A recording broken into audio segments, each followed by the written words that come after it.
कि अपनी सारी पुरानी बातों को भूल जाइए, गलतियों को भूलना नहीं चाहिए। पहले आप कह रही थी कि वैक्सीन है ही नहीं, मुझे मोदी जी का मोदी अरे मैडम चुप कर जाइए प्लीज। अगर देश की जनता को अभी विपक्षी दलों को एकत्रित कीजिए और चर्चा कीजिए कि चुनावी रैली का क्या विकल्प हो सकता है। क्या नुक्कड़ सभाएं विकल्प है? जैसा कि इलाहाबाद हाईकोर्ट ने यह भी कहा है कि टेलीविजन का माध्यम आप अपनाएं, तो क्या इलेक्शन कमीशन बजट बढ़ाने का काम कर सकता है कि टीवी के माध्यम से प्रचार हो सके? क्या सभी सारी काम की बातें मुझे आप तीन चार लाइनों में अभी दिखाई दी है, उससे पहले मुझे सिर्फ राजनीति दिखाई दी। लेकिन आप राजनीतिज्ञ हैं तो आप राजनीति करेंगी, मैं ये मान के चल रही हूँ। रागिनी जी, आपने अपनी शुरुआत, 1 मिनट खत्म कर लो रूबिका, 1 मिनट खत्म, 20 सेकंड। आपने ठीक कहा, हाँ आपने ठीक कहा। देखिए जो राजनीतिक दल है उन्हें राजनीति तो करनी ही पड़ेगी, लेकिन क्या राजनीति एक सकारात्मक ढंग से हो रही है? इस पर तो बड़ा सवाल पूछा ही जाएगा। और वो सकारात्मक तभी हो सकती है जब सड़क से लेके संसद तक विपक्ष की बात सुने, क्योंकि विपक्षी दल भी तो जनता का प्रतिनिधित्व कर रहे हैं। ठीक है। और मैं तो ये जानना चाहती हूँ कि अकेले मोदी जी क्या बंद कमरे में निर्णय लेकर फिर से वही विनाश का मंजर दिखाएंगे? निगाहों में है जलती चिताओं का मंजर, चमकते हैं जुगनू तो दिल कांपता है। आप ही के चैनल पर बैठकर सारे कोविड के डिबेट मैंने किए थे और आप गलत कह रही थी कि अपनी सारी पुरानी बातों को भूल जाइए, गलतियों को भूलना नहीं चाहिए, क्योंकि गलतियां अगर आप लोग सब एक पेज पर आ जाएंगे तो रैलियां रुक जाएंगी। लेकिन नाना पटोले ये कह रहे हैं कि बीजेपी डर गई है। अरे इलाहाबाद हाईकोर्ट ने कहा है, बीजेपी ने थोड़ी ही कहा है रैली के लिए। रूबिका, मैं भी ये बात मानती हूं कि भारतीय जनता पार्टी और खासतौर से मोदी जी को उत्तर प्रदेश में अपनी हार स्पष्ट नजर आ रही है, लेकिन मैं उसे इलाहाबाद कोर्ट की टिप्पणी के साथ जोड़ने का काम आपके शो पर नहीं करूं। आपने एक मुख्य सवाल आज पूछा कि क्या जान जहान नहीं होती, क्या जान सबसे बड़ी नहीं है? बिल्कुल, अगर आज जान है तभी हम कल कुछ कर सकते हैं, तभी जहान है, ये बार बार कहा जाता है। पर एक कहावत हमें और याद रखनी पड़ेगी, ढाक के 3 पात, यानी कि जहां कल थे वहीं शायद आज भी खड़े। तीसरी लहर आने वाली है कोरोना की। तमाम वादों के बावजूद 18 दिन में जैसे महाभारत खत्म हुई, कोरोना खत्म हो जाएगा। 31 दिसंबर 2021 तक पूरे देश को डबल डोज लग जाएंगी। ऐसे तमाम दावों और वादों के बावजूद आज आपके चैनल पर जो डॉक्टर साहब अरविंद कुमार बैठे हैं, वो भी वही बात कह रहे हैं कि जो सिचुएशन पहले थी वैसी ही सिचुएशन पर की कगार पर हम आज खड़े हैं। और हाईकोर्ट को फिर से ये टिप्पणी देनी पड़ रही है कि सरकार अब चुनाव रोकने का काम करे, यानी कि इलेक्शन कमीशन जो स्वायत्त संस्था है उससे अपील की, वो तो समझ आ रहा है। प्रधानमंत्री मोदी जी से भी वो अपील कर रहे हैं कि आप चुनावी रैलियों को रोकने का काम करें, क्योंकि व्यवस्था जिस तरीके से होनी चाहिए थी वो आज भी नहीं है। और इसीलिए ये आकलन भी हमें करना पड़ेगा कि जब स्वास्थ्य मंत्री देश के 3 दिसंबर को लोकसभा में जाकर ये बात कहते हैं कि 50% जनसंख्या को डबल डोज नहीं लगा है, एलिजिबल पॉपुलेशन को, यानी 46 करोड़ लोग अभी भी ऐसे हैं जिनको डबल डोज नहीं लगी है। बच्चों का क्या होगा हमें नहीं मालूम है, बूस्टर डोज कैसी होगी हमें नहीं मालूम है। तो क्या मोदी सरकार ये तीसरी वेव से पहले भी पूरी तरीके से विफल रही है? इस पर भी हमें सोचना पड़ेगा। अब दूसरी बात जो कि आ जाता है, जो आपने सवाल पूछा कि राजनीतिक दलों की क्या भूमिका है, तो मैं कहना चाहती हूं कि पहली और दूसरी वेव में मोदी जी ने ना विशेषज्ञों की मानी ना विपक्ष की सुनी। पर अगर इस बार अपने देश की जनता को बचाना चाहते हैं, विनाश, विध्वंस और मौत का वही रूप नहीं देखना चाहते हैं, तो सबसे पहले एक सभी पार्टियों की ऑल पार्टी मीट बुलाई जाए तो दोहराई भी जाती है। ठीक है रागिनी, अब मैंने आपको पूरा मौका दे दिया अपनी बात, लेकिन मुझे लगता है हिंदुस्तान के आप 3 मिनट से ज्यादा अपनी बात रख चुकी हैं और मैंने आपको इतना मौका दिया। आप राजनीति कीजिए, ये आपका काम है, कोई आपको नहीं रोक रहा है। लेकिन हिंदुस्तान जैसे आबादी वाले मुल्क में इतनी बड़ी तादाद में इतने शानदार तरीके से वैक्सीनेशन किसी और मुल्क ने किया हो तो आप मुझे बता दीजिए। ये फक्र की बात है।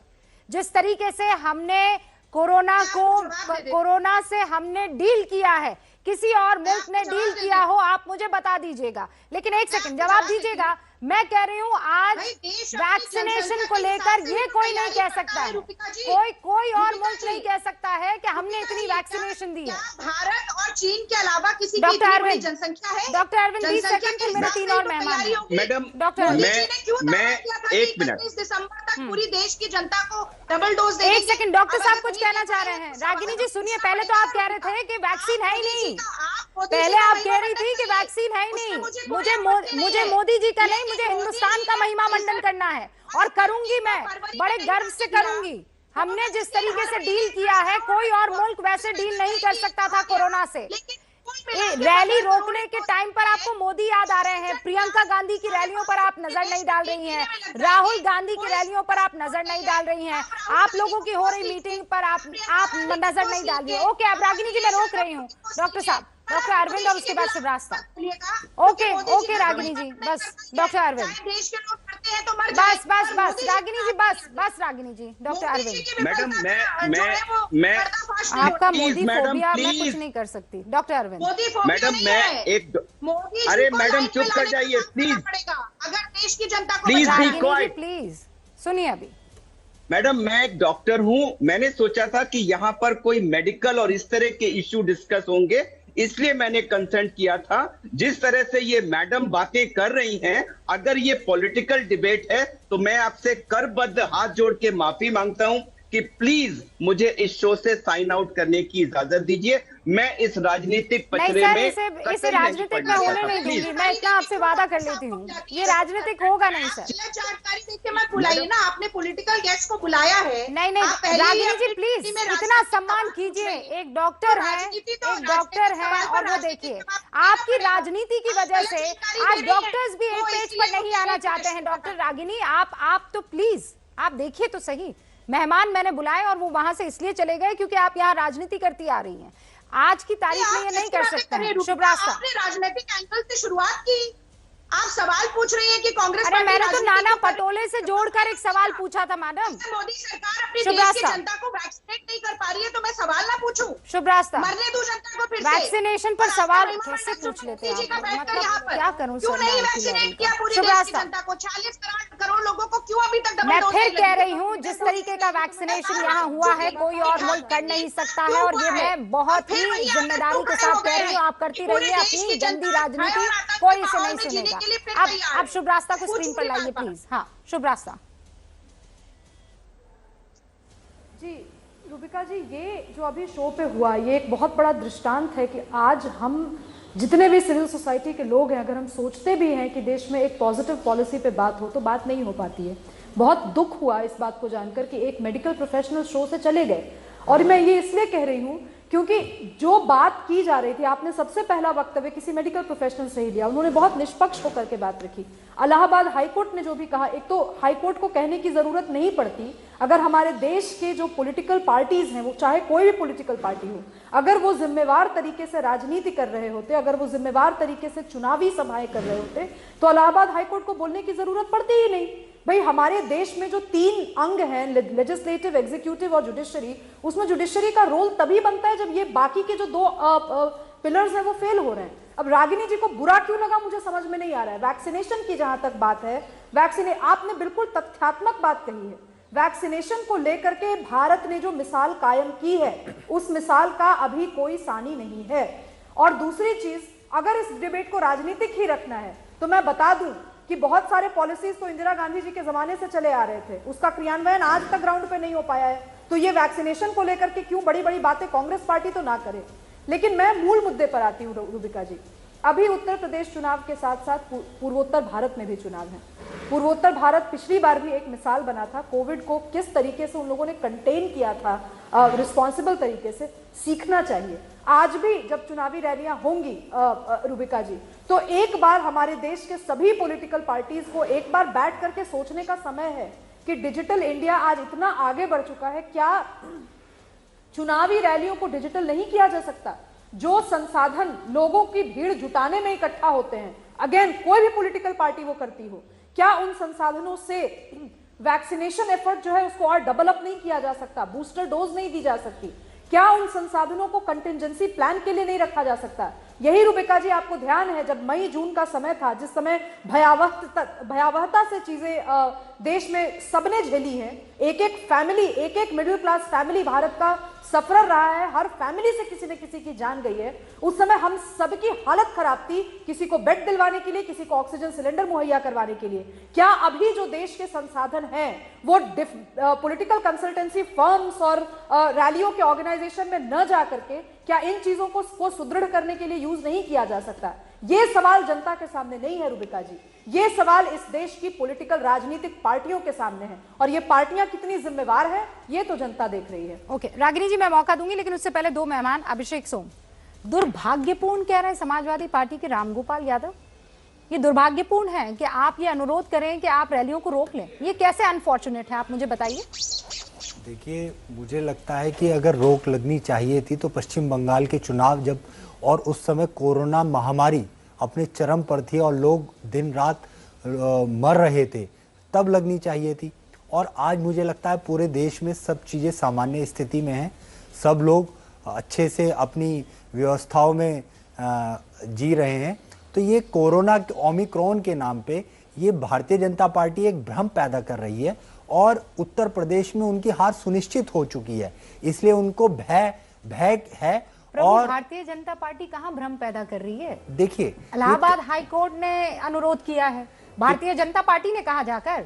देखिए, इसमें भी कोई ना बताइए ना, मुझे क्लियर कीजिए। हाँ, बिल्कुल बता रहा हूँ। जब संस्थान से कोई भी संस्थान, कोई भी राजनीतिक पार्टी के कार्यकर्ता के रूप में काम करने लगे, आप देख लीजिए जितने कौन कार्यकर्ता के रूप में काम कर रहा है? इलाहाबाद हाईकोर्ट के जज जो है वो कार्यकर्ता के रूप में काम कर रहे हैं। बिल्कुल, मैं ये नहीं कह रहा हूँ, उच्च न्यायालय का सम्मान है, पर आप देखिए जब चुनाव आ रहे हैं, लगातार छापे पड़ रहे हैं और लोगों को निशाना बनाया जा रहा है, और मुझे लगता है ये इनकी हार सुनिश्चित हो चुकी है। मैंने आपके जख्मों को कुरेदने की कोई कोशिश नहीं की, मैंने तो छापे का छ भी नहीं बोला, और आप छई चप्पा छई करने लगे, मेरे समझ में नहीं आया क्यों? आज छापे की बात कहाँ हो रही? राहुल गांधी ने अब भी तो प्रोजेक्शन कर ही लिया होगा, तो क्या आप लोगों की तरफ से ये पहल की जाएगी कि नो रैली, किसी तरह का कोई ऐसा संपर्क नहीं होगा जहां पर लोग इकट्ठा होंगे, प्रोटोकॉल टूटेगा? रूबिका, देखिए, सबसे पहले तो मैं ये कहना चाहती हूँ कि आपके पैनल पर, चाहे वो रागी जी हो, शुभ्राष्ट्रा हो या आप खुद हो, हमारा अरसों से मतभेद रहा है, लेकिन हम तीन लोग ऐसे हैं कि हमारा कभी मनभेद नहीं रहा। तो इसीलिए आज मुझ पर तंज कसते हुए भी रागी जी थोड़ा सा, मुझे लगता है, असहज महसूस कर रहे थे। ऐसा संघ के लोगों से जरा कम ही देखने को मिलता है। बहरहाल, अब आप देखिए, दो तीन बातें यहाँ पर कही गई। पहली बात, रागी जी ने शुरुआत की कि राजनीति नहीं होनी चाहिए, और केवल दो बातें बोली। पहले ये कि देश की सरकार कितना अच्छा कर रही है और राज्यों की कांग्रेस सरकार कितना खराब कर रही है कोविड के मामलों में। और दूसरी बात उन्होंने कही कि कांग्रेस पार्टी का चुनावी परिदृश्य में कोई लेना देना ही नहीं है, क्योंकि बहुत कमजोर है। इसमें कोविड से रिलेटेड या जनता को बचाने से संबंधित या कोई सकारात्मक पहल से संबंधित बात रागी जी ने स्वयं नहीं की। तो मुझे लगता है सबसे बड़ा विरोधाभास यही है कि संघ ने ये लिखित रूप में दिया था कि हम एक राजनीतिक संगठन नहीं, सांस्कृतिक संगठन के रूप में काम करेंगे, और हर राजनीतिक बहस में बैठकर भारतीय जनता पार्टी की तरफ से तीर कमान चलाने का काम करते हैं। पहली बात। अब मैं शुभ्राष्ट्रा की एक बात के जवाब देना चाहती हूँ, फिर राहुल जी पर आऊंगी। उन्होंने कहा कि भाई वैक्सीनेशन के मामले में तो देश में, दुनिया में हमारा देश बहुत अच्छा काम कर रहा है। इतिहास के पन्ने भी पलटे तो याद दिला देना चाहती हूँ, सन 1963 से भारत को वैक्सीन लीडर के रूप में देखा जाता है। जब बीपीटी की वैक्सीन आई थी तो 70% पूरी दुनिया की वैक्सीन भारत बनाता था। तो कोई अविश्वसनीय काम भारत में हुआ ऐसा नहीं है। और मैंने केवल उन बिंदुओं पर प्रकाश डाला जो मोदी जी ने खुद कहा था कि 18 दिन में कोरोना समाप्त हो जाएगा, कि 31 दिसंबर 2021 तक पूरे देश की जनता को डबल डोज लग जाएगी। उन्होंने जनवरी में जाकर ये घोषणा अगर ना की होती या वर्ल्ड इकोनॉमिक फोरम में कि हम जंग जीत चुके हैं, तो शायद जुलाई में उन्होंने और वैक्सीन खरीदी होती और शायद अब तक अपनी ही प्रतिज्ञा को पूरा कर पाते। तो ये सवाल एक गंभीर राजनीतिक दल के हैसियत से मैंने पूछा। तीसरी बात मैं राहुल जी पर आ, देखिए, राहुल जी ने बिल्कुल सही भविष्यवाणी की थी कि कोरोना की लहर कहर बरसाएगी, वही साबित हुआ। उन्होंने ये भी भविष्यवाणी की थी कि मोदी जी को तीनों काले कानून वापस लेके आने पड़ेंगे, वो भी सही साबित हुआ। और आज मैं कांग्रेस पार्टी की तरफ से कहती हूँ कि हम हर सहयोग देने के लिए तैयार हैं, पर कोई तो कारण होगा कि इलाहाबाद हाईकोर्ट ने प्रधानमंत्री जी का भी नाम लिया। मैं समाजवादी पार्टी की तरह ये नहीं कहूंगी कि वो सोचते हैं कि प्रधानमंत्री इलेक्शन कमीशन चलाते हैं। मुझे ये बताइए, एक मिनट मैं भाई देश के प्रधानमंत्री का नाम नहीं लेते तो किसका क्या कहते हैं वो कि राहुल गांधी से और चुनाव आयोग से मैं ये अनुरोध करता हूँ कि रैलियां रोक दें। लेने दीजिए, आप समझ जाएंगी। मैं केवल ये कह रही हूँ कि अगर इलाहाबाद हाईकोर्ट ने प्रधानमंत्री का नाम लिया है तो सबसे बड़ी जिम्मेदारी पहल करने की प्रधानमंत्री जी की है। ओके, डिजिटल रैली भी हो सकती है, अब पॉइंट है, अब पॉइंट है, मैं अग्री करती हूँ, मैं अग्री करती हूँ, उसको बुलाइए, मैं अग्री करती हूँ आपकी बात से कि प्रधानमंत्री से अगर ये अनुरोध किया गया है तो प्रधानमंत्री क्या ये फैसला लेते हैं और कायदे से देश के मुखिया होने के नाते उनको ये फैसला ले लेना चाहिए, क्योंकि देश की जनता है वो सड़कों पर जाकर जूझेगी, वो अस्पतालों की ये जो व्यवस्था ठीक नहीं है उससे परेशान होगी। लेकिन शुभ्रस्ता, अब जवाब दीजिए आप। रागी जी, फिर मैं आपका रुख करूंगी। जी, मुझे लगता है कि ये जो सर्वदलीय एक कंसेंसस की बात हो रही है कि किस तरीके से हम आगे चुनाव लड़ सकते हैं या व्यवस्था कैसे हो सकती है, इसका मैं समर्थन करती हूँ। इस बात की पहल मैंने आपके शो से के माध्यम से की भी है। लेकिन एक बात मैं कहना चाहती हूँ रागिनी जी को बहुत विनम्रता से। रागिनी जी, आपने जो बात आज पैनल में कही, अगर वही बात राहुल गांधी देश का महिमा मंडन करते हुए कह देते जब देश इस पूरे महामारी से गुजर रहा था, तो उस समय देश के फ्रंटलाइन वर्कर्स को बहुत संबल मिलता।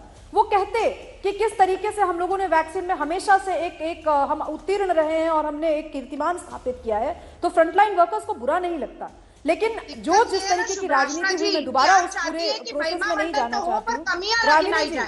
रागिनी जी, मैं पोलियो की भी बात बता दूं आपको, पूरी तरीके से मैं आपको स्ट्रैटेजी में फेल रहे हैं कि देश में ऑक्सीजन मैपिंग नहीं हुई। अगर मेरा टर्न है तो मैं बोलूंगी, इनका टर्न है तो इनसे बुलवाइए, रुक जाइए, और नहीं तो फिर रुक जाइए, क्योंकि ऐसे बात रागिनी रुक जाइए, आखिरी कुछ सेकंड हैं। रागिनी रुक जाइए, आखिरी आपने अपनी पूरी बात रखी, मैंने पूरा मौका दिया। मोदी जी की तारीफ करते। अरे भाई, यहाँ पर हम मोदी को डिस्कस करने नहीं आए हैं। किस तरीके का हम आज रागिनी जी, आप दिन